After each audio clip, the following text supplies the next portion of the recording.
Oled eksinud ja ei tea, mida teha. Valid 112, kuid ei oska seletada, kus hetkel asud. Selleks, et saada teada oma täpsed koordinaadid, saad kasutada kõne ajal oma nutiseadmes Google Mapsi rakendust. Esmalt liigu kõnest välja, aga ära lõpeta kõnet. Seejärel luba nutiseadmel oma asukoha tuvastamine ning tee kindlaks, kas ka Google Mapsi rakendus tohib sinu asukohta teada. Ava oma nutiseadmes Google Maps. See näitab sulle sinise täpiga, kus sa hetkel täpselt asud. Kui sul on iOS, siis hoia oma koordinaatide saamiseks sõrme sinisel täpil, kuni ekraanile ilmub valge riba.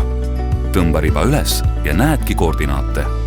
Kui sul on Android, siis hoia lihtsalt sõrme sinisel täpil, kuni ülemisele reale tekivad koordinaadid.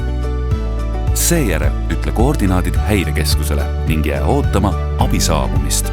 Kui vajad abi või märkad hädasolijat, helista kindlasti numbril 112.